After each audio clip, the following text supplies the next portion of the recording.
ਸਾਹਿਬ ਜੀ। ਸੋਰਠ ਮਹੱਲਾ ਨੌਵਾਂ। ਜੋ ਨਰ ਦੁਖ ਮੈਂ ਦੁਖ ਨਹੀਂ ਮਾਨੈ, ਸੁਖ ਸਨੇ ਅਰ ਭੈ ਨਹੀਂ ਜਾਕੈ। ਕੰਚਨ ਮਾਟੀ ਮਾਨੈ, ਜੋ ਨਰ ਦੁਖ ਮੈਂ ਦੁਖ ਨਹੀਂ ਮਾਨੈ। ਸੁਖ ਸਨੇ ਅਰ ਭੈ ਨਹੀਂ ਜਾਕੈ। ਕੰਚਨ ਮਾਟੀ ਮਾਨੈ। ਰਹਾਉ। ਨਹਿ ਨਿੰਦਿਆ ਨਹਿ ਉਸਤਤ ਜਾਕੈ। ਲੋਭ ਮੋਹ ਅਭਿਮਾਨਾ, ਹਰਖ ਸੋਗ ਤੇ ਰਹਿ ਨਿਆਰੋ। ਨਾਹਿ ਮਾਨ ਅਪਮਾਨਾ, ਆਸਾ ਮਨਸਾ ਸਗਲ ਤਿਆਗੈ। ਜਗ ਤੇ ਰਹਿ ਨਿਰਾਸਾ, ਕਾਮ ਕ੍ਰੋਧ ਜਹ ਪਰਸੈ ਨਾਹਨ। ਤੇ ਘਟ ਬ੍ਰਹਮ ਨਿਵਾਸਾ, ਗੁਰ ਕਿਰਪਾ ਜਿਹ ਨਰ ਕਉ ਕੀਨੀ। ਤਿਹ ਇਹ ਜੁਗਤ ਪਛਾਨੀ। ਨਾਨਕ ਲੀਨ ਭਇਓ ਗੋਬਿੰਦ ਸਿਉ। ਜਿਉ ਪਾਨੀ ਸੰਗ ਪਾਨੀ। ਗੁਰ ਕਿਰਪਾ ਜਿਹ ਨਰ ਕਉ ਕੀਨੀ। ਤੇ ਇਹ ਜੁਗਤ ਪਛਾਨੀ। ਨਾਨਕ ਲੀਨ ਭਇਓ ਗੋਬਿੰਦ ਸਿਉ। ਜਿਉ ਪਾਨੀ ਸੰਗ ਪਾਨੀ।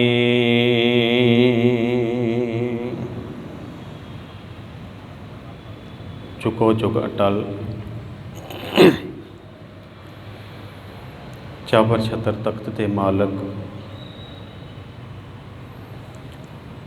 ਦਸਾਂ ਪਾਤਸ਼ਾਹੀਆਂ ਜੀ ਦੀ ਆਤਮਿਕ ਜੋਤ, ਧੰਨ ਧੰਨ ਸ਼੍ਰੀ ਗੁਰੂ ਗ੍ਰੰਥ ਸਾਹਿਬ ਜੀ ਦੀ ਪਾਵਨ ਪਵਿੱਤਰ ਹਜ਼ੂਰੀ ਅੰਦਰ ਸੁਭਾਏਮਾਨ ਸਤ ਸੰਗੀ ਜਨੋ, ਬੜੇ ਵਡਭਾਗੇ ਹਾਂ। ਸਤਿਗੁਰਾਂ ਨੇ ਕਿਰਪਾ ਕੀਤੀ ਹੈ ਕਿ ਸਤਿਗੁਰੂ ਦੀ ਨਿੱਘੀ ਗੋਦ ਦੇ ਕੋਲ ਬੈਠੇ ਹਾਂ। ਧੰਨ ਸ਼੍ਰੀ ਗੁਰੂ ਤੇਗ ਬਹਾਦਰ ਜੀ ਮਹਾਰਾਜ, ਜਿਨ੍ਹਾਂ ਦੇ 400 ਸਾਲਾ ਪ੍ਰਕਾਸ਼ ਪੁਰਬ ਨੂੰ ਸਮਰਪਿਤ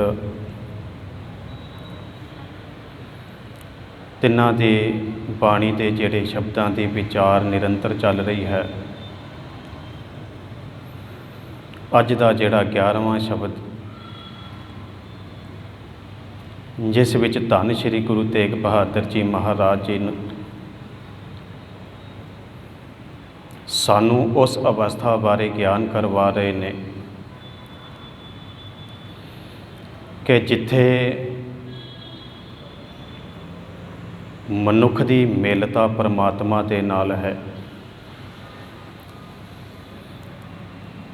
ਤੇ ਮਨੁੱਖ ਦੀ ਮਿਲਤਾ ਪਰਮਾਤਮਾ ਦੇ ਨਾਲ ਨਾਨਕ ਲੀਨ ਭਇਓ ਗੋਬਿੰਦ ਸਿਉ। ਜਿਉ ਪਾਨੀ ਸੰਗ ਪਾਨੀ।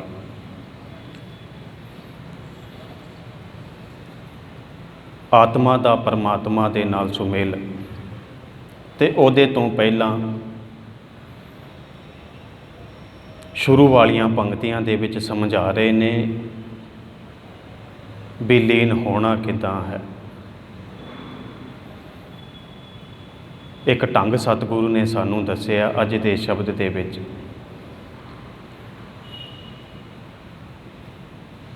ਜਿਸ ਤਰ੍ਹਾਂ ਪਾਣੀ ਦਾ ਬੁਲਬੁਲਾ ਪਾਣੀ ਦੇ ਵਿੱਚੋਂ ਤਾਂ ਉੱਠਦਾ ਹੈ ਨਾ, ਤੇ ਫਿਰ ਪਾਣੀ ਦੇ ਵਿੱਚ ਸਮਾ ਜਾਂਦਾ ਹੈ। ਜੇ ਪਾਣੀ ਦਾ ਬੁਲਬੁਲਾ ਪਾਣੀ ਦੇ ਵਿੱਚੋਂ ਉੱਠ ਕੇ ਆਪਣੀ ਸਤ੍ਹਾ ਨੂੰ ਹਾਸਲ ਕਰੇ ਵੀ ਮੈਂ ਪਾਣੀ ਦੇ ਨਾਲੋਂ ਵੱਖ ਹਾਂ, ਤੇ ਛਿਨ ਲੱਗਣਾ ਉਹਨੂੰ ਹਵਾ ਦੇ ਸੋਕੇ ਨੇ ਜਿਹੜਾ ਉਹਦਾ ਜਿਹੜਾ ਬੁਲਬੁਲੇ ਦਾ ਮੂਲ ਰੂਪ ਹੈ ਖਤਮ ਕਰ ਦੇਣਾ ਹੈ। ਤੇ ਧੰਨ ਗੁਰੂ ਤੇਗ ਬਹਾਦਰ ਜੀ ਸਮਝਾ ਰਹੇ ਨੇ, ਨਾਨਕ ਲੀਨ ਭਇਓ ਗੋਬਿੰਦ ਸਿਉ ਜਿਉ ਪਾਨੀ ਸੰਗ ਪਾਨੀ। ਇਹ ਅੰਤਲੀਆਂ ਪੰਕਤੀਆਂ ਨੇ ਜੀ। ਕਹਿੰਦੇ ਜਿਵੇਂ ਪਾਣੀ ਦੇ ਵਿੱਚ ਪਾਣੀ ਸਮਾਇਆ ਨਾ, ਨਾਨਕ ਲੀਨ ਭਇਓ ਗੋਬਿੰਦ ਸਿਉ, ਉਸ ਪਰਮਾਤਮਾ ਦੇ ਬੰਦਗੀ ਦੇ ਵਿੱਚ ਕਹਿੰਦੇ ਲੀਨ ਹੋ ਜਾ। ਸੋ ਆਓ ਪੂਰਨ ਸ਼ਬਦ ਦੀ ਵਿਚਾਰ ਕਰਨ ਤੋਂ ਪਹਿਲਾਂ ਜਿੱਥੇ ਸਰੀਰ ਰੂਪੀ ਹਾਜ਼ਰੀਆਂ ਅਸੀਂ ਦਰਬਾਰ ਦੇ ਵਿੱਚ ਲਗਵਾ ਰਹੇ ਹਾਂ ਨਾ, ਉੱਥੇ ਮਨ ਰੂਪੀ ਹਾਜ਼ਰੀਆਂ ਵੀ ਲਗਵਾਈਏ ਤੇ ਰਸਨਾ ਰੂਪੀ ਹਾਜ਼ਰੀਆਂ ਵੀ ਲਗਵਾਈਏ। ਫਤਿਹ ਦੀ ਸਾਂਝ ਫਤਿਹ ਵਿੱਚ ਪਾਈਏ। ਆਖੋ ਵਾਹਿਗੁਰੂ ਜੀ ਕਾ ਖਾਲਸਾ, ਵਾਹਿਗੁਰੂ ਜੀ ਕੀ ਫਤਿਹ। ਤੇ ਧੰਨ ਸ਼੍ਰੀ ਗੁਰੂ ਤੇਗ ਬਹਾਦਰ ਜੀ ਮਹਾਰਾਜ ਜੀ ਦੇ ਸ਼ਬਦ ਦੇ ਜਿਹੜੇ ਸ਼ੁਰੂਆਤੀ ਬਚਨ ਨੇ ਕਿ ਦੇਖੋ, ਹਰ ਇੱਕ ਮਨੁੱਖ ਚਾਹੁੰਦਾ ਵੀ ਮੈਂ ਸੁਖੀ ਹੋਵਾਂ। ਅਸੀਂ ਜਿੰਨੇ ਇੱਥੇ ਬੈਠੇ ਹਾਂ ਨਾ, ਤੇ ਸਾਡੇ ਸਾਰਿਆਂ ਦੇ ਵਿੱਚੋਂ ਕੋਈ ਇਹ ਨਹੀਂ ਕਹੇਗਾ ਵੀ ਮੈਂ ਦੁਖੀ ਹੋਣਾ, ਕੋਈ ਨਹੀਂ ਕਹੇਗਾ ਜੀ। ਅਸੀਂ ਸਾਰੇ ਚਾਹੁੰਦੇ ਹਾਂ ਸੁੱਖ। ਜੇ ਕਿਸੇ ਇਨਸਾਨ ਨੂੰ ਕਹਿ ਦਈਏ ਵੀ ਤੈਨੂੰ ਸੁੱਖ ਚਾਹੀਦਾ ਕਿ ਦੁੱਖ, ਤੇ ਦੁਨੀਆ ਦਾ ਕੋਈ ਇਨਸਾਨ ਨਹੀਂ ਕਹੇਗਾ ਕਿ ਮੈਨੂੰ ਦੁੱਖ ਚਾਹੀਦਾ, ਸਾਰੇ ਕਹਿਣਗੇ ਸੁੱਖ ਚਾਹੀਦਾ। ਤੇ ਧੰਨ ਗੁਰੂ ਤੇਗ ਬਹਾਦਰ ਜੀ ਮਹਾਰਾਜ ਸਮਝਾ ਰਹੇ ਨੇ, ਜੋ ਨਰ ਦੁਖ ਮੈਂ ਦੁਖ ਨਹੀਂ ਮਾਨੈ, ਸੁਖ ਸਨੇਹਰ ਭੈ ਨਹੀਂ ਜਾਕੈ, ਕੰਚਨ ਮਾਟੀ ਮਾਨੈ। ਕਿ ਹੇ ਮਨੁੱਖ, ਇਹ ਜਿਹੜੇ ਸੁੱਖ ਤੇ ਦੁੱਖ ਦੋ ਸੰਕਲਪ ਨੇ ਨਾ, ਇਹ ਮਨੁੱਖੀ ਮਨ ਦੀ ਉਪਜ ਹੈ। ਇਹ ਸਿਰਫ ਤੇ ਸਿਰਫ ਮਨੁੱਖੀ ਮਨ ਦੀ ਇੱਕ ਉਪਜ ਹੈ। ਜੇ ਮਨੁੱਖ ਕਹੇਗਾ ਵੀ ਮੈਂ ਸੁਖੀ ਹੋਣਾ ਹੈ, ਤੇ ਸੁੱਖ ਹੋਣ ਦੇ ਵਾਸਤੇ ਕੁਝ ਕਰਨਾ ਪੈਣਾ। ਸੁਖੀ ਹੋਣ ਦੇ ਵਾਸਤੇ ਜੋ ਦੁੱਖ ਨੂੰ ਹੰਢਾ ਰਿਹਾ, ਤਕਲੀਫਾਂ ਨੂੰ ਹੰਢਾ ਰਿਹਾ, ਉਹ ਵੀ ਉਹਦੇ ਮਨ ਦੀ ਉਪਜ ਹੈ ਜੀ।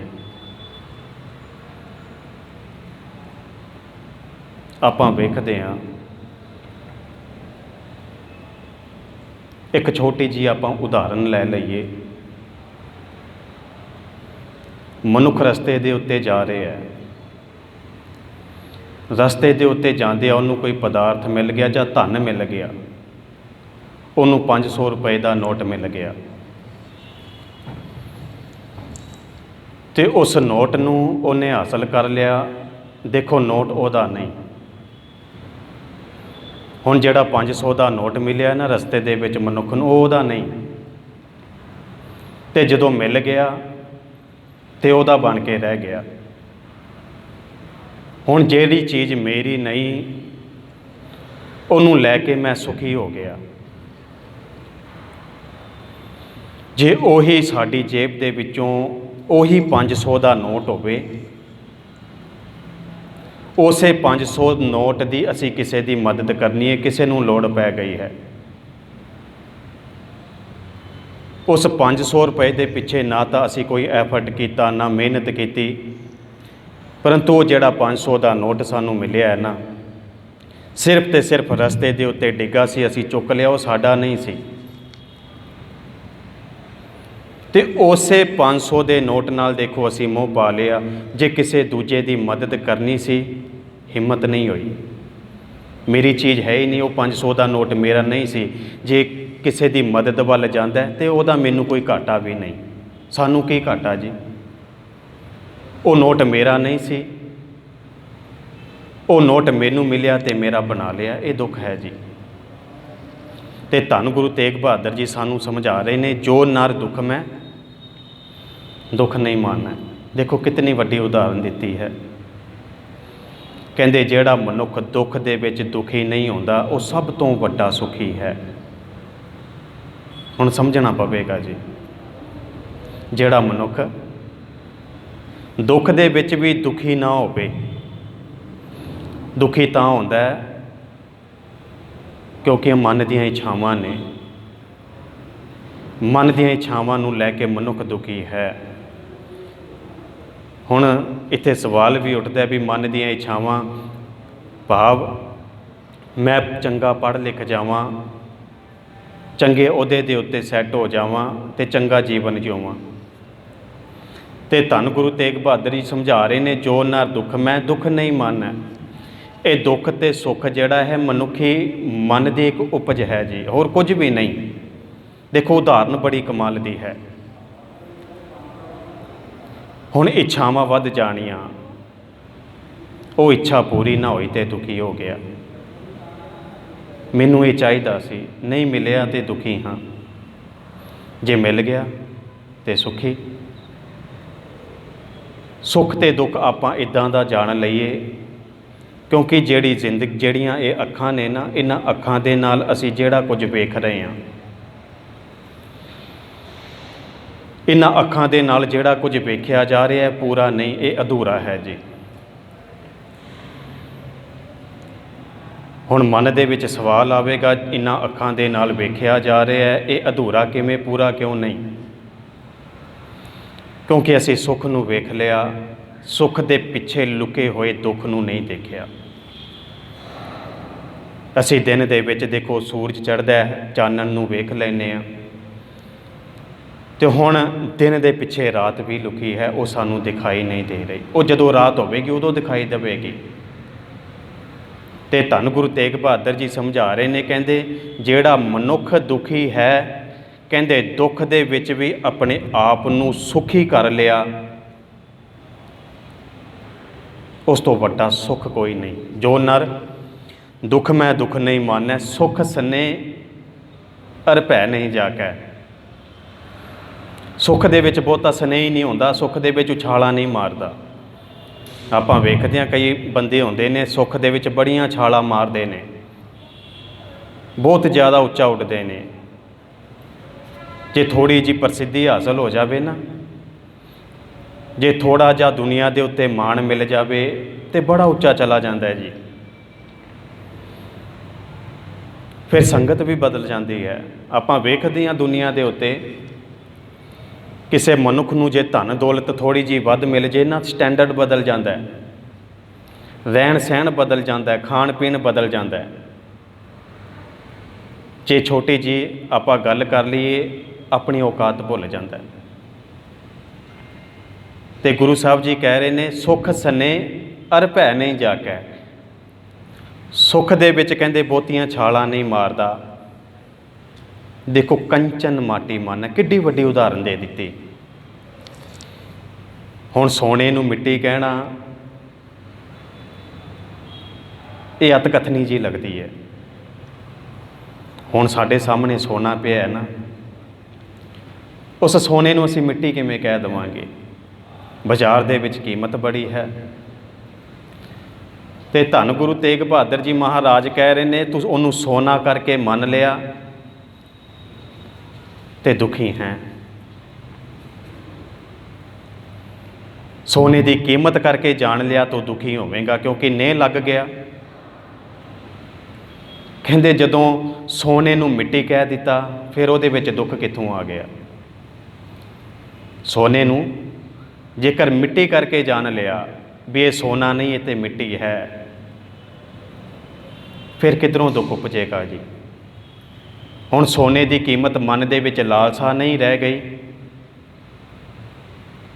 ਉਹ ਲਾਲਸਾ ਜਿਹੜੀ ਖਤਮ ਹੋ ਗਈ ਹੈ। ਕੰਚਨ ਮਾਟੀ ਮਨ ਹੈ। ਕਹਿੰਦੇ ਸੋਨੇ ਨੂੰ ਵੀ ਮਿੱਟੀ ਕਰਕੇ ਜਾਣ। ਇਹ ਜਿਹੜਾ ਦੁਨਿਆਵੀ ਧਨ ਦੌਲਤ ਹੈ ਨਾ, ਇਸ ਦੁਨਿਆਵੀ ਧਨ ਦੌਲਤ ਦੇ ਪਿੱਛੇ ਜੇ ਲੱਗੇਗਾ ਤੇ ਸੱਚ ਜਾਣੀ ਖੁਆਰ ਹੋਵੇਗਾ ਤੇ ਦੁਖੀ ਹੋਵੇਗਾ। ਤੇ ਗੁਰਬਾਣੀ ਦੇ ਵਿੱਚ ਬੜੀ ਪਿਆਰੀ ਉਦਾਹਰਨ ਦਿੱਤੀ ਹੈ, ਜੋ ਸੁਖ ਕੋ ਚਾਹੈ ਸਦਾ, ਦੁੱਖ ਨਾ ਜਾਣੈ ਕੋਈ। ਕਹਿੰਦੇ ਜਿਹੜੇ ਸੁੱਖ ਨੂੰ ਸਦਾ ਕਹਿੰਦੇ ਆ ਵੀ ਸਾਨੂੰ ਸੁੱਖ ਹੋਵੇ ਤੇ ਦੁੱਖ ਨਾ ਜਾਣੈ ਕੋਏ,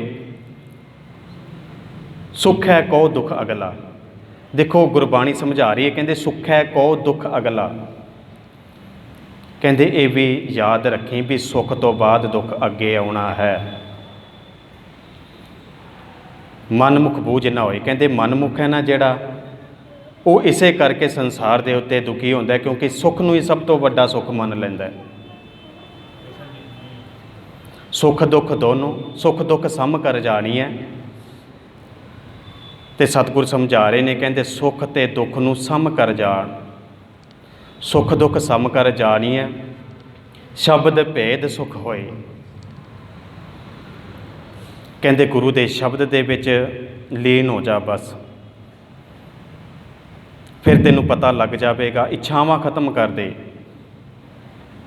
ਹੁਣ ਇੱਥੇ ਇੱਛਾਵਾਂ ਖਤਮ ਕਰ ਦਿੱਤੀਆਂ ਤੇ ਕਰਮ ਕਰਨੇ ਬੰਦ ਨਹੀਂ ਕਰਨੇ ਜੀ। ਕਈ ਵਾਰ ਮਨ ਦੇ ਵਿੱਚ ਸਵਾਲ ਆਉਂਦਾ, ਜੇ ਸਾਡੇ ਮਨ ਦੇ ਵਿੱਚ ਇੱਛਾ ਨਹੀਂ ਹੋਵੇਗੀ ਤੇ ਕਰਮ ਕਿੱਥੋਂ ਉਪਜੇਗਾ। ਮੰਨ ਲਓ ਮੇਰੀ ਮਨ ਦੀ ਇੱਛਾ ਹੈ ਮੈਂ ਡਾਕਟਰ ਬਣਨਾ ਹੈ, ਜੇ ਡਾਕਟਰ ਬਣਨ ਦੀ ਇੱਛਾ ਹੀ ਨਹੀਂ ਰੱਖੂੰਗਾ ਤੇ ਡਾਕਟਰ ਬਣਾਂਗਾ ਕਿੱਦਾਂ। ਤੇ ਸਤਿਗੁਰ ਸਮਝਾ ਰਹੇ ਨੇ, ਕਹਿੰਦੇ ਮਨ ਦੀ ਇੱਛਾ ਤਿਆਗ ਦੇ ਤੇ ਕਰਮ ਕਰ, ਸੇਵਾ ਕਰਤ ਹੋਏ ਨਹਿਕਾਮੀ। ਕਹਿੰਦੇ ਸੇਵਾ ਕਰ ਭਾਵ ਕਿ ਇੱਛਾ ਨੂੰ ਮਨ ਦੇ ਵਿੱਚ ਰੱਖਣਾ ਕੋਈ ਗਲਤ ਨਹੀਂ। ਉਸ ਇੱਛਾ ਨੂੰ ਮੂਲ ਰੂਪ ਬਣਾ ਲੈਣਾ ਇਹ ਸਭ ਤੋਂ ਵੱਡਾ ਦੁੱਖ ਹੈ। ਇੱਛਾ ਨੂੰ ਮੂਲ ਰੂਪ ਬਣਾ ਲੈਣਾ, ਵੱਡਾ ਕਰਕੇ ਜਾਣ ਲੈਣਾ। ਜੋ ਇੱਛਾ ਪੂਰੀ ਨਹੀਂ ਹੋਈ ਤੇ ਫਿਰ ਦੁਖੀ ਹਾਂ। ਤੂੰ ਕਰਮ ਕਰ, ਸੇਵਾ ਕਰਤ ਹੋਏ ਨਹਿਕਾਮੀ, ਤਿਸ ਕੋ ਹੋਤ ਪ੍ਰਾਪਤ ਸੁਆਮੀ। ਤੂੰ ਕਰਮ ਕਰ, ਜਿਵੇਂ ਜਿਵੇਂ ਕਰਮ ਕਰੇਗਾ ਉਹਨਾਂ ਕਰਮਾਂ ਦੇ ਵਿੱਚ ਆਪਣੇ ਆਪ ਜੇ ਪਰਮਾਤਮਾ ਦੇ ਦਰ ਦੇ ਨਾਲ ਜੁੜਿਆ ਰਵੇਗਾ ਤੇ ਸੋਝੀ ਆਵੇਗੀ ਜੀ। ਤੇ ਅੱਜ ਦੇ ਸ਼ਬਦ ਦੇ ਵਿੱਚ ਸਾਨੂੰ ਸਤਿਗੁਰੂ ਜੀ ਇਹੋ ਸਮਝਾ ਰਹੇ ਨੇ, ਜੋ ਨਰ ਦੁੱਖ ਮੈਂ ਦੁੱਖ ਨਹੀਂ ਮਾਨੈ, ਸੁਖ ਸਨੇਹਰ ਭੈ ਨਹੀਂ ਜਾਕੈ, ਕੰਚਨ ਮਾਟੀ ਮਾਨੈ। ਤੇ ਅੱਗੇ ਸਤਿਗੁਰ ਸਮਝਾ ਰਹੇ ਨੇ, ਕਹਿੰਦੇ ਨਹਿ ਨਿੰਦਿਆ ਨਹਿ ਉਸਤਤ ਜਾਕੈ। ਹੁਣ ਨਿੰਦਾ ਨਾ ਜਿਹੜੀ, ਇਹ ਵੀ ਬੰਦੇ ਨੂੰ ਖਾ ਲੈਂਦੀ ਹੈ। ਨਹਿ ਨਿੰਦਿਆ ਨਹਿ ਉਸਤਤ ਜਾਕੈ।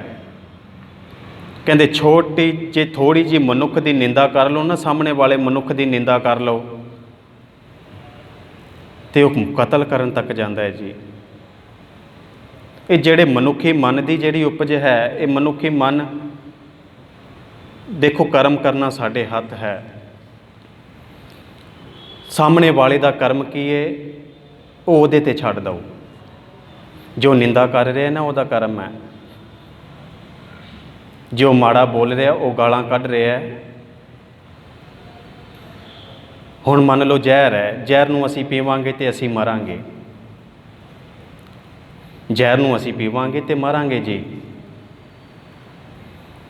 ਹੁਣ ਕਿਸੇ ਦੂਜੇ ਦਾ ਜ਼ਹਿਰ ਅਸੀਂ ਪੀਵਾਂਗੇ,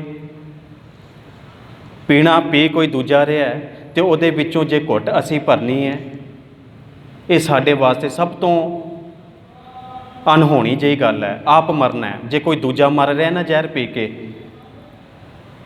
ਫਿਰ ਉਹਦੇ ਜ਼ਹਿਰ ਦੀ ਘੁੱਟ ਅਸੀਂ ਪੀ ਕੇ ਕਿਉਂ ਮਰੀਏ।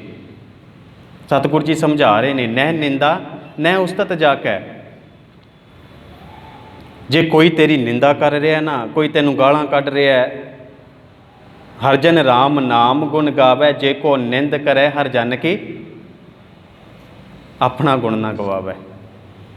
ਮੰਨ ਲਓ ਕੋਈ ਜ਼ਹਿਰ ਪੀ ਰਿਹਾ ਹੈ, ਨਿੰਦਾ ਦਾ ਜ਼ਹਿਰ ਪੀ ਰਿਹਾ ਹੈ, ਚੁਗਲੀ ਕਰਦਾ, ਗਾਲਾਂ ਕੱਢਦਾ, ਉਹ ਜ਼ਹਿਰ ਪੀ ਰਿਹਾ ਤੇ ਉਹਨੂੰ ਨਾਸ਼ ਹੋਣ ਦਿਓ ਤੇ ਉਸ ਦੇ ਜ਼ਹਿਰ ਦੀ ਘੁੱਟ ਆਪਾਂ ਕਿਉਂ ਭਰੀਏ ਜੀ। ਹੁਣ ਉਸ ਦੇ ਜ਼ਹਿਰ ਦੀ ਘੁੱਟ ਮੈਂ ਜੇ ਮੇਰੀ ਨਿੰਦਾ ਹੋ ਰਹੀ ਹੈ, ਚੁਗਲੀ ਹੋ ਰਹੀ ਹੈ ਤੇ ਮੈਂ ਉਹਦੇ ਸਿਰ ਤੇ ਜਾ ਕੇ ਡਾਂਗ ਮਾਰ ਦੇਵਾਂ, ਮੈਂ ਕਹਾਂ ਤੂੰ ਮੇਰੀ ਨਿੰਦਾ ਕਰ ਰਿਹਾ, ਤੂੰ ਹੋਣਾ ਕੌਣ ਹੈ ਚੁਗਲੀ ਕਰਨ ਵਾਲਾ। ਤੇ ਉਹ ਜ਼ਹਿਰ ਦੇ ਘੁੱਟ ਉਹ ਪੀ ਰਿਹਾ ਤੇ ਉਹਦੇ ਵਿੱਚੋਂ ਫਿਰ ਥੋੜ੍ਹਾ ਜਿਹਾ ਘੁੱਟ ਸਾਨੂੰ ਵੀ ਸਵਾਦ ਲੱਗਣ ਲੱਗ ਪੈਂਦਾ ਵੀ ਮੈਂ ਵੀ ਪੀ ਲਵਾਂ। ਤੇ ਹਜ਼ੂਰ ਕਹਿੰਦੇ ਨਹੀਂ, ਨਹਿ ਨਿੰਦਾ ਨਹਿ ਉਸਤਤ ਜਾਕੈ।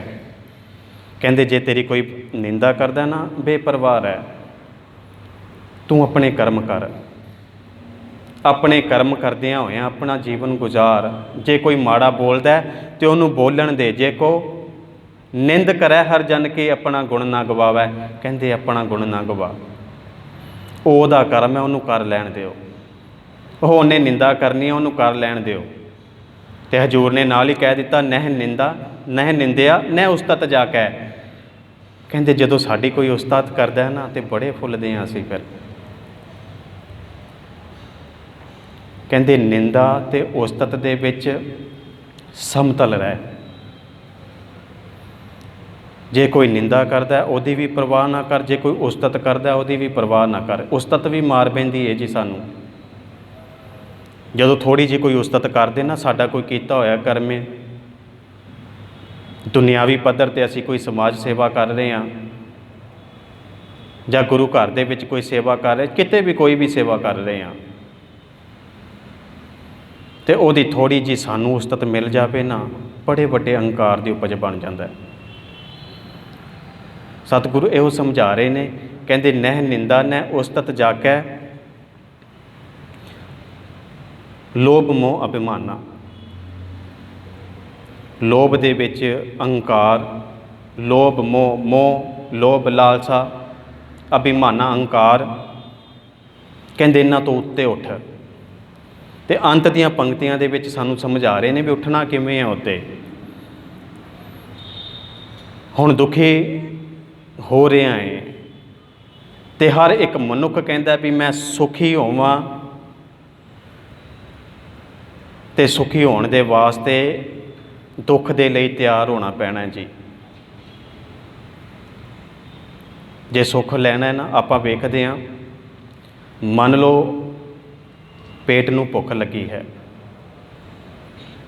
ਸਾਰਾ ਦਿਨ ਰੋਟੀ ਨਾ ਮਿਲੇ, ਖਾਣਾ ਨਾ ਮਿਲੇ, ਅਤੇ ਰੋਟੀ ਨਾ ਮਿਲਣ ਦਾ ਸਭ ਤੋਂ ਵੱਡਾ ਦੁੱਖ ਹੈ। ਮੰਨ ਲਓ ਸਾਰੇ ਦਿਨ ਦੀ ਰੋਟੀ ਨਹੀਂ ਖਾਧੀ, ਰੋਟੀ ਨਾ ਮਿਲੀ, ਪੇਟ ਭੁੱਖਾ ਹੋ ਗਿਆ ਅਤੇ ਦੁਖੀ ਹੋ ਗਏ। ਅਤੇ ਜਦੋਂ ਪੇਟ ਨੂੰ ਰੋਟੀ ਮਿਲ ਗਈ ਅਤੇ ਸੁੱਖ ਹੋ ਗਿਆ। ਅਤੇ ਉਹੀ ਮਨੁੱਖ ਹੈ, ਮੰਨ ਲਓ ਭੁੱਖ ਨਹੀਂ, ਸਾਹਮਣੇ ਖਾਣਾ ਪਿਆ, ਰੋਟੀ ਪਈ ਹੈ, ਪੇਟ ਰੱਜਿਆ ਪਿਆ ਜੀ, ਪੇਟ ਸਾਡਾ ਰੱਜਿਆ ਪਿਆ, ਸਾਨੂੰ ਥੋੜ੍ਹੀ ਜਿਹੀ ਵੀ ਭੁੱਖ ਨਹੀਂ, ਅਤੇ ਧੱਕੇ ਦੇ ਨਾਲ ਅਸੀਂ ਸਾਹਮਣੇ ਪਿਆ ਖਾਣਾ ਖਾਈ ਜਾਈਏ, ਅਤੇ ਉਹ ਸਾਡੇ ਵਾਸਤੇ ਸੁੱਖ ਹੋਵੇਗਾ ਕਿ ਦੁੱਖ? ਧੱਕੇ ਦੇ ਨਾਲ ਪੇਟ ਭਰਿਆ, ਸਾਹਮਣੇ ਖਾਣਾ ਪਿਆ, ਉਹਨੂੰ ਧੱਕੇ ਦੇ ਨਾਲ ਅੰਦਰ ਵਾੜੀ ਜਾਵਾਂਗੇ ਅਤੇ ਪੇਟ ਫਿਰ ਫੁੱਲੇਗਾ, ਦੁਖੀ ਹੋਵੇਗਾ। ਕਹਿੰਦੇ ਮਨੁੱਖ ਦਾ ਹੀ ਜਿਹੜਾ ਮਨ ਦੀ ਉਪਜ ਹੈ, ਕਹਿੰਦੇ ਜੀਵਨ ਨੂੰ ਸਮਤਲ ਕਰਕੇ ਜਾਣ। ਧੰਨ ਗੁਰੂ ਤੇਗ ਬਹਾਦਰ ਜੀ ਮਹਾਰਾਜ ਅੱਜ ਦੇ ਸ਼ਬਦ ਦੇ ਵਿੱਚ ਸਾਨੂੰ ਇਹ ਸਮਝਾ ਰਹੇ ਨੇ। ਇੱਕ ਛੋਟੀ ਜਿਹੀ ਉਦਾਹਰਨ ਦੇ ਦਈਏ ਆਪਾਂ, ਅੱਜ ਦੇ ਸ਼ਬਦ ਦੇ ਨਾਲ ਬੜੀ ਜਿਹੜੀ ਟੁਕਦੀ ਹੈ। ਕਾਮ ਕ੍ਰੋਧ ਜੈ ਪਰਸੈ ਨਾਹਨ ਤੇ ਘਟ ਬ੍ਰਹਮ ਨਿਵਾਸਾ। ਸਤਿਗੁਰ ਸਮਝਾ ਰਹੇ ਨੇ, ਜਿਹਨੂੰ ਕਾਮ ਕ੍ਰੋਧ ਜਿਹਦੇ ਨੇੜੇ ਨਹੀਂ ਆਉਂਦਾ, ਤੈ ਘਟ ਬ੍ਰਹਮ ਨਿਵਾਸਾ, ਜਿਨ੍ਹਾਂ ਦੇ ਅੰਦਰ ਹਰੀ ਦਾ ਵਾਸਾ ਹੋ ਜਾਂਦਾ ਨਾ, ਫਿਰ ਉਹਨਾਂ ਨੂੰ ਸਮਝ ਲੱਗ ਜਾਂਦੀ ਹੈ ਸੁੱਖ ਅਤੇ ਦੁੱਖ ਹੈ ਕੀ। ਇੱਕ ਛੋਟੀ ਜਿਹੀ ਉਦਾਹਰਨ, ਸੋਸ਼ਲ ਮੀਡੀਆ ਦੇ ਉੱਤੇ ਜਿਹੜੀ ਇਹ ਉਦਾਹਰਨ ਜਿਹੜੀ ਸੀ ਦਾਸ ਨੇ ਧਿਆਨ ਦੇ ਵਿੱਚ ਆਈ। ਕਹਿੰਦੇ ਇੱਕ ਜਿਹੜਾ ਇਨਸਾਨ ਹੈ, ਇੱਕ ਮਾਲਕ ਹੈ, ਉਸ ਮਾਲਕ ਨੇ ਘਰ ਪਾਉਣਾ ਹੈ, ਉਸ ਮਾਲਕ ਨੇ ਘਰ ਪਾਉਣਾ ਹੈ, ਅਤੇ ਅੰਤ ਦਾ ਦਿਨ ਆ ਗਿਆ, ਉਹਨੇ ਲੈਂਟਰ ਪਾਉਣਾ ਹੈ, ਮਕਾਨ ਦੀ ਛੱਤ ਪਾਉਣੀ ਹੈ, ਅਤੇ ਉਸ ਮਾਲਕ ਨੂੰ ਬੜੀ ਕਾਹਲੀ ਹੈ ਵੀ ਛੱਤ ਜਲਦੀ ਪੈ ਜਾਵੇ। ਕਹਿੰਦੇ ਦਿਨ ਵੇਲੇ ਮਜ਼ਦੂਰਾਂ ਨੂੰ ਸੱਦਿਆ, ਦਿਹਾੜੀਦਾਰ ਜਿਹੜੇ ਹੁੰਦੇ ਨੇ, ਕਹਿੰਦੇ ਉਹਨਾਂ ਮਜ਼ਦੂਰਾਂ ਨੂੰ ਜਦੋਂ ਸੱਦਿਆ ਨਾ ਵੀ 10-12 ਬੰਦੇ ਸੱਦ ਲਏ ਇਕੱਠੇ ਵੀ ਲੈਂਟਰ ਜਲਦੀ ਪੈ ਜਾਵੇ। ਅਤੇ ਕਹਿੰਦੇ ਉਹਨਾਂ ਮਜ਼ਦੂਰਾਂ ਦਾ ਜਿਹੜਾ ਹੈੱਡ ਸੀ ਨਾ, ਉਹ ਕਹਿੰਦਾ ਵੀ ਇਹਨਾਂ 10-12 ਦੇ ਨਾਲ ਗੱਲ ਨਹੀਂ ਬਣਨੀ। ਕਹਿੰਦੇ 10-11 ਵਜੇ, 12 ਕੁ ਵਜੇ, ਅਤੇ ਫਿਰ ਉਹ ਜਿਹੜਾ ਮਜ਼ਦੂਰਾਂ ਦਾ ਮੇਨ ਜਿਹੜਾ ਹੈੱਡ ਹੁੰਦਾ, ਮਿਸਤਰੀ ਕਹਿ ਦਈਏ ਜਿਹਨੂੰ, ਕਹਿੰਦੇ ਉਸ ਮਿਸਤਰੀ ਨੇ ਮਾਲਕ ਨੂੰ ਕਿਹਾ ਵੀ 10-12 ਨਾਲ ਗੱਲ ਨਹੀਂ ਜੇ ਬਣਨੀ, ਬੰਦੇ ਹੋਰ ਸੱਦ ਲਓ। ਕਹਿੰਦੇ 5-7 ਬੰਦੇ ਉਹਨੇ ਹੋਰ ਸੱਦ ਲਏ। ਸ਼ਾਮ ਦਾ 4 ਦਾ ਵੇਲਾ ਹੋਇਆ। ਸ਼ਾਮ ਨੂੰ 4 ਕੁ ਵੇਲੇ ਫਿਰ ਉਸ ਮਿਸਤਰੀ ਨੇ ਕਹਿ ਦਿੱਤਾ ਵੀ 2-4 ਬੰਦੇ ਹੋਰ ਸੱਦ ਲਓ। ਕਹਿੰਦੇ ਸ਼ਾਮਾਂ ਨੂੰ 3-4 ਬੰਦੇ ਹੋਰ ਸੱਦ ਲਏ ਮਾਲਕ ਨੇ ਵੀ ਲੈਂਟਰ ਜਲਦੀ ਪਵੇ ਤੇ ਜੱਬ ਮੁੱਕੇ। ਤੇ ਜਦੋਂ ਕਹਿੰਦੇ ਸਾਰਿਆਂ ਨੂੰ ਦਿਹਾੜੀ ਦੇਣ ਦਾ ਸਮਾਂ ਆਇਆ ਨਾ, ਰਾਤਾਂ ਨੂੰ ਲੈਂਟਰ ਪੈ ਗਿਆ। ਬੜਾ ਖੁਸ਼ ਮਾਲਕ ਵੀ ਅੱਜ ਇੱਕ ਦਿਨ ਦੇ ਵਿੱਚ ਜਿਹੜਾ ਮਕਾਨ ਸੀ ਉਹਦੀ ਛੱਤ ਪੈਣੀ ਸੀ। ਮਜ਼ਦੂਰ ਬੜੇ ਲੱਗ ਗਏ, ਬੜਾ ਖੁਸ਼ ਹੋਇਆ। ਕਹਿੰਦੇ ਜਦੋਂ ਹੁਣ ਸਾਰਿਆਂ ਨੂੰ ਦਿਹਾੜੀ ਦੇਣੀ ਸੀ ਨਾ, ਦੇਖੋ ਐਗਜ਼ਾਮਪਲ ਲੈ ਲਈਏ, ਸੁੱਖ ਤੇ ਦੁੱਖ ਹੈ ਕੀ ਨੇ, ਇਹ ਨਿੰਦਾ ਤੇ ਉਸਤਤ ਹੈ ਕੀ ਹੈ, ਇਹ ਮਾਣ ਤੇ ਅਪਮਾਨ ਹੈ ਕੀ ਹੈ। ਕਹਿੰਦੇ ਜਦੋਂ 9 ਵਜੇ ਜਿਹੜੇ 9 ਵਜੇ ਆਏ ਸੀ ਸਵੇਰੇ, ਉਹਨਾਂ ਨੂੰ ਬੁਲਾਇਆ ਗਿਆ। ਕਹਿੰਦੇ ਤੁਹਾਡੀ ਕਿੰਨੀ ਦਿਹਾੜੀ? ਇੰਨੀ ਹੈ ਜੀ ਸਾਡੀ ਦਿਹਾੜੀ। ਕਹਿੰਦੇ ਉਹਨਾਂ ਨੂੰ ਡਬਲ ਦਿਹਾੜੀ ਦੇ ਦਿੱਤੀ। ਖੁਸ਼ ਸੀ, ਪੈਸਾ ਬੜਾ ਸੀ। ਕਹਿੰਦੇ ਜਿਹੜੇ 12 ਵਜੇ ਆਏ ਨਾ, ਕਹਿੰਦੇ ਉਹਨਾਂ ਨੂੰ ਪੁੱਛਿਆ ਗਿਆ ਵੀ ਤੁਹਾਡੀ ਕਿੰਨੀ ਦਿਹਾੜੀ ਹੈ? ਕਹਿੰਦੇ 12 ਵਜੇ ਤੋਂ ਲੈ ਕੇ ਸ਼ਾਮਾਂ ਵੇਲਿਆਂ ਤੱਕ ਕਹਿੰਦੇ ਸਾਡੀ ਇੰਨੀ ਦਿਹਾੜੀ ਬਣਦੀ ਹੈ। ਕਹਿੰਦੇ ਉਹਨਾਂ ਨੂੰ ਵੀ ਡਬਲ ਦੇ ਦਿੱਤੀ। ਤੇ ਜਿਹੜੇ ਸ਼ਾਮ ਦੇ 4 ਵਜੇ ਵਾਲੇ ਸਨ, ਉਹਨਾਂ ਨੂੰ ਪੁੱਛਿਆ, ਕਹਿੰਦੇ ਉਹਨਾਂ ਦੀ ਵੀ ਡਬਲ ਕਰ ਦਿੱਤੀ। ਕਹਿੰਦੇ ਜਿਹੜੇ ਸਵੇਰ ਵਾਲੇ ਸਨ ਨਾ, ਹੁਣ ਆਪਣਾ ਜਿਹੜਾ ਕੀਤਾ ਹੋਇਆ ਕੰਮ ਹੈ, ਆਪਣੀ ਜਿਹੜੀ ਕੀਤੀ ਹੋਈ ਮਿਹਨਤ, ਉਹਦੇ ਤੋਂ ਡਬਲ ਮਿਲ ਗਿਆ ਜੀ, ਪਰ ਫਿਰ ਵੀ ਖੁਸ਼ ਨਹੀਂ ਵੀ ਜਿਹੜਾ ਦੁਪਹਿਰੇ 12 ਵਜੇ ਵਾਲਾ ਆਇਆ ਨਾ, ਇਹਨੂੰ ਡਬਲ ਕਿਵੇਂ ਮਿਲ ਗਈ, ਇਹਨੂੰ ਡਬਲ ਕਿਵੇਂ ਮਿਲ ਗਈ। ਇਹਨੇ ਕੰਮ ਤਾਂ ਥੋੜ੍ਹਾ ਜਿਹਾ ਕੀਤਾ, ਜਿਹੜਾ ਸ਼ਾਮਾਂ ਨੂੰ ਆਇਆ ਉਹਨੂੰ ਪੂਰੀ ਮਿਲ ਗਈ। ਹੁਣ ਪਹਿਲਾਂ ਜਿਹੜਾ ਸਵੇਰ ਤੋਂ ਲੈ ਕੇ ਜਿਹਨੇ ਸ਼ਾਮ ਤੱਕ ਕੰਮ ਕੀਤਾ, ਤੇ ਸ਼ਾਮੀ 2-3 ਘੰਟਿਆਂ ਵਾਲੇ ਨੂੰ ਜਦੋਂ ਡਬਲ ਦਿਹਾੜੀ ਮਿਲੀ, ਉਹ ਸਾਰੇ ਦਿਨ ਦੀ ਪੂਰੀ ਹੋ ਗਈ। ਕਹਿੰਦੇ ਇਹਨਾਂ ਨੂੰ ਵੀ ਪੂਰੀ ਮਿਲ ਗਈ। ਹੁਣ ਜਿਹੜਾ ਆਪਣਾ ਕਰਮ ਸੀ, ਆਪਣੀ ਜਿਹੜੀ ਮਿਹਨਤ ਸੀ, ਉਹ ਪੱਲੇ ਪੈ ਗਈ। ਪਰ ਕਿਸੇ ਦੂਜੇ ਦੀ ਮਿਹਨਤ ਨੂੰ ਵੇਖ ਕੇ ਉੱਦਾਂ ਹੀ ਦੁਖੀ ਹੋ ਜਾਣਾ, ਇਹ ਕੀ ਹੈ?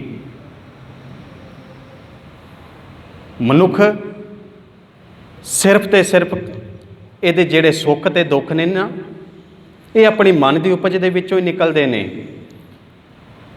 ਹੁਣ ਜੇ ਮਨ ਦੇ ਵਿੱਚ ਆ ਗਿਆ ਵੀ ਨਹੀਂ, ਮੇਰੀ ਜਿਹੜੀ ਕੀਤੀ ਹੋਈ ਕਮਾਈ ਹੈ ਉਹਦਾ ਮੈਨੂੰ ਡਬਲ ਮਿਲ ਗਿਆ, ਤੇ ਬੜਾ ਖੁਸ਼ ਹੋਣਾ ਚਾਹੀਦਾ ਸੀ। ਦੂਜੇ ਨੂੰ ਕਹਿੰਦੇ ਵੱਧ ਕਿਉਂ ਮਿਲਿਆ? ਇਹ ਸਭ ਤੋਂ ਵੱਡਾ ਦੁੱਖ ਹੈ। ਅਸੀਂ ਉੱਦਾਂ ਹੀ ਸੜੀ ਜਾਂਦੇ ਹਾਂ। ਉਹ ਮੇਰੇ ਤੋਂ ਅੱਗੇ ਕਿੱਦਾਂ ਲੰਘ ਗਿਆ, ਉਹਦਾ ਕਰਮ ਹੋਵੇਗਾ, ਉਹਨੇ ਮਿਹਨਤ, ਉਹਦੇ ਪਿੱਛੇ ਮਿਹਨਤ ਨਹੀਂ ਵੇਖਦੇ ਵੀ ਉਹਨੇ ਮਿਹਨਤ ਕਿੰਨੀ ਕੀਤੀ ਹੋਵੇਗੀ ਤੇ ਅੱਗੇ ਲੰਘਿਆ।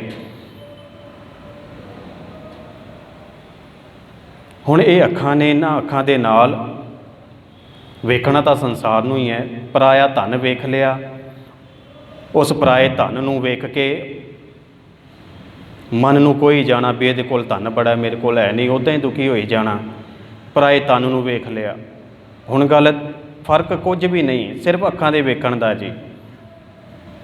ਪਰਾਏ ਧਨ ਨੂੰ ਪਰਾਇਆ ਧਨ ਕਰਕੇ ਵੇਖ ਲਿਆ ਤੇ ਦੁਖੀ ਏ, ਪਰਾਏ ਧਨ ਨੂੰ ਉਹੀ ਮਾਂ ਤੇ ਭੈਣ ਕਰਕੇ ਜਾਣ ਲਿਆ, ਸੁਖੀ ਗੱਲ ਹੀ ਨਹੀਂ ਕੋਈ। ਸਤਿਗੁਰੂ ਜੀ ਅੱਜ ਦੇ ਸ਼ਬਦ ਦੇ ਵਿੱਚ ਸਾਨੂੰ ਸਮਝਾ ਰਹੇ ਨੇ, ਕਹਿੰਦੇ ਕਾਮ ਕ੍ਰੋਧ ਜੇ ਪਰਸੈ ਨਾਹਨ ਤੈ ਘਟ ਬ੍ਰਹਮ ਨਿਵਾਸਾ। ਤੇ ਅੰਤਲੀਆਂ ਪੰਕਤੀਆਂ ਵਿੱਚ ਸਮਝਾ ਰਹੇ ਨੇ, ਗੁਰ ਕਿਰਪਾ ਜਿਹੇ ਨਰਕੋ ਕੀਨੀ। ਕਹਿੰਦੇ ਇਹ ਜਿਹੜੀ ਕਿਰਪਾ ਹੈ ਨਾ, ਸਤਿਗੁਰੂ ਜਿਹੜੇ ਮਨੁੱਖ ਨੂੰ ਕਰ ਦਿੰਦਾ ਹੈ, ਗੁਰ ਕਿਰਪਾ ਜਿਹੇ ਨਰਕੋ ਕੀਨੀ, ਤੇ ਇਹ ਜੁਗਤ ਪਛਾਨੀ। ਕਹਿੰਦੇ ਉਹੀ ਇਹ ਜੁਗਤ ਨੂੰ ਪਛਾਣ ਲੈਂਦੇ ਹਨ ਵੀ ਸੁੱਖ ਤੇ ਦੁੱਖ ਹੈ ਕੀ। ਨਾਨਕ ਲੀਨ ਭਇਓ ਗੋਬਿੰਦ ਸਿਉ, ਜਿਉ ਪਾਣੀ ਸੰਗ ਪਾਣੀ। ਤੇ ਸਤਿਗੁਰ ਸਮਝਾ ਰਹੇ ਨੇ, ਕਹਿੰਦੇ ਜਿਵੇਂ ਪਾਣੀ ਦੇ ਵਿੱਚ ਮਿਲ ਜਾਂਦਾ, ਉਵੇਂ ਪਰਮਾਤਮਾ ਦੇ ਵਿੱਚ ਤੂੰ ਮਿਲਤਾ ਕਰ ਲੈ। ਨਾਨਕ ਲੀਨ ਭਇਓ ਗੋਬਿੰਦ ਸਿਉ, ਉਸ ਪਰਮਾਤਮਾ ਦੇ ਨਾਲ ਐਸੀ ਪ੍ਰੀਤ ਪਾ ਲੈ। ਤੋਹੀ ਮੋਹੀ ਮੋਹੀ ਤੋਹੀ ਅੰਤਰ ਕੈਸਾ। हे ਮੇਰੇ ਪਰਮਾਤਮਾ, ਮੇਰੇ ਤੇ ਤੇਰੇ ਵਿੱਚ ਅੰਤਰ ਕੀ ਹੈ? ਸਿਰਫ ਤੇ ਸਿਰਫ ਖਿਆਲਾਂ ਦਾ ਹੀ ਹੈ। ਤੋਹੀ ਮੋਹੀ ਮੋਹੀ ਤੋਹੀ ਅੰਤਰ ਕੈਸਾ, ਕਨਕ ਕਟਕ ਜਲ ਤਰੰਗ ਜੈਸਾ। ਕਨਕ ਕਟਕ, ਕਨਕ ਸੋਨਾ, ਸੋਨੇ ਤੋਂ ਆਪਾਂ ਵੇਖਦੇ ਹਾਂ ਕਿੰਨੀਆਂ ਧਾਤਾਂ ਬਣ ਜਾਂਦੀਆਂ, ਕੜਾ ਬਣ ਜਾਂਦਾ ਜੀ, ਛਾਪ ਬਣ ਜਾਂਦੀ ਹੈ, ਗਹਿਣੇ ਬਣ ਜਾਂਦੇ ਨੇ। ਸਤਿਗੁਰ ਸਮਝਾ ਰਹੇ ਨੇ ਕਨਕ ਕਟਕ ਕਟਕ ਕੜੇ ਨੂੰ ਕਹਿ ਦਿੰਦੇ ਆ। ਜਲ ਤਰੰਗ ਜੈਸਾ, ਕਹਿੰਦੇ ਜਿਵੇਂ ਜਲ ਦੇ ਵਿੱਚ ਤਰੰਗ ਉੱਠਦੀ ਹੈ ਨਾ, ਤੇ ਉਹ ਤਰੰਗ ਜਿਹੜੀ ਫਿਰ ਜਲ ਦੇ ਵਿੱਚ ਸਮਾ ਜਾਂਦੀ ਹੈ, ਤੇ ਉੱਦਾਂ ਦਾ ਹੋ ਜਾ, ਉੱਦਾਂ ਦਾ ਹੋ ਜਾ। ਆਪਣੇ ਪਿਆਰੇ ਨੂੰ ਮਿਲਣ ਦੇ ਵਾਸਤੇ ਆਪਣੇ ਪਿਆਰੇ ਵਾਲੇ ਗੁਣ ਇਖਤਿਆਰ ਕਰ ਲੈ। ਜਿਹੜਾ ਸਤਿਗੁਰ ਤੈਨੂੰ ਕਹਿ ਰਿਹਾ ਨਾ ਉਹ ਸਮਝ ਲੈ। ਸੋ ਸਤਿਗੁਰ ਜੀ ਕਿਰਪਾ ਕਰਨ। ਵਿਚਾਰਾਂ ਕਰਦਿਆਂ ਬੇਅੰਤ ਭੁੱਲਾਂ ਚੁੱਕਾ ਹੋ ਜਾਂਦੀਆਂ ਨੇ ਜੀ। ਸਤਿਗੁਰ ਜੀ ਬਖਸ਼ਣ ਯੋਗ ਨੇ। ਸਤਿਗੁਰਾਂ ਦੀ ਸੰਗਤ ਬਖਸ਼ਣ ਯੋਗ ਹੈ। ਅਸੀਸ ਬਖਸ਼ਣਾ ਜੀ। ਇਹ ਜਿਹੜੀ ਰੋਜ਼ਾਨਾ ਦੀ ਕਥਾ ਆਪ ਸਰਵਣ ਕਰਦੇ ਹੋ ਨੇ, ਕੁਝ ਕੁ ਚਿਹਰੇ ਨੇ ਜਿਹੜੇ ਰੋਜ਼ਾਨਾ ਹਾਜ਼ਰੀ ਭਰਦੇ ਨੇ। ਸਤਿਗੁਰੂ ਨੇ ਬੜੀ ਕਿਰਪਾ ਕੀਤੀ ਹੋਈ ਹੈ। ਜਿੱਥੇ ਅਸੀਂ ਦੁਨਿਆਵੀ ਸੁੱਖ ਮੰਨਦੇ ਹਾਂ ਨਾ, ਉੱਥੇ ਆਤਮਿਕ ਸੁੱਖ, ਜਦੋਂ ਤੱਕ ਆਤਮਿਕ ਸੁੱਖ ਨਹੀਂ, ਉਹੀ ਸੁੱਖ ਤੇ ਦੁੱਖ ਹੈ। ਤੇ ਸਤਿਗੁਰ ਜੀ ਕਿਰਪਾ ਕਰਨ। ਇਸੇ ਤਰ੍ਹਾਂ ਹਾਜ਼ਰੀਆਂ ਲਗਵਾਇਆ ਕਰੋ ਤਾਂ ਜੋ ਸਾਨੂੰ ਸਮਝ ਆ ਜਾਵੇ। ਸਤਿਗੁਰੂ ਕਹਿ ਕੇ ਰਹੇ ਨੇ ਇੱਕ ਚੱਜ ਦਾ ਜੀਵਨ ਕਿੱਦਾਂ ਦਾ ਜੀਣਾ, ਆਪਣੇ ਪਿਆਰੇ ਨਾਲ ਕਿੱਦਾਂ ਦੀ ਮੇਲਤਾ ਕਰਨੀ ਹੈ। ਸੋ ਵਿਚਾਰਾਂ ਕਰਦਿਆਂ ਫਿਰ ਬੇਅੰਤ ਭੁੱਲਾਂ ਚੁੱਕਾਂ ਅਣਜਾਣ ਬੱਚੇ ਸਮਝ ਕੇ ਮੁਆਫ ਕਰ ਦੇਣਾ ਜੀ। ਸਤਿਗੁਰਾਂ ਦੀ ਸੰਗਤ ਬਖਸ਼ਣ ਯੋਗ ਹੈ। ਅਸੀਸ ਬਖਸ਼ੋ। ਫਤਿਹ ਦੀ ਸਾਂਝ। ਫਤਿਹ।